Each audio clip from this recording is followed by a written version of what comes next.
छठिया पूजन के बहार बहार मोरी सखिया। छठिया पूजन के बहार बहार मोरी सखिया। शोभेला घरवा दुआर दुआर मोरी सखिया। छठिया पूजन के बहार दोहरी कलश सुपवा में फल फल हरिया। दोहरी कलश सुपवा में फल फल हरिया। फल फल हरिया हो फल फल हरिया। फल फल हरिया हो फल फल हरिया। घाट जाए के तैयार तैयार मोरी सखिया। छठिया पूजन के बहार बहार मोरी सखिया। छठिया पूजन के बहार ठेकुआ पकावे चाची गुन गुन गावे। ठेकुआ पकावे सासू गुन गुन गावे। गुन गुन गावे सासू गुन गुन गावे। गुन गुन गावे चाची गुन गुन गावे।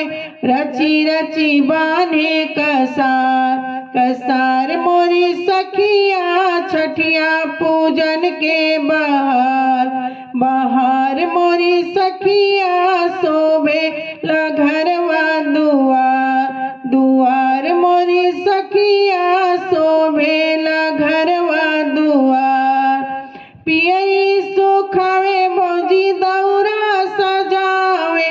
पियरी सुखावे भौजी दौरा सजावे। दौरा सजावे भौजी दौरा सजावे। साजी ले नींबुआ अनार अनार मोरी सखिया। साजी ले नींबुआ अनार अनार मोरी सखिया। छठिया पूजन के बहार बहार मोरी सखिया। शोभे घरवा दुआर अम्मा दादी पुआ के मन हुलसावे। अम्मा दादी पुआ के मन हुलसावे। मन हुलसावे हो मन हुलसावे। आदित्य के महिमा अपार अपार मोरी सखिया।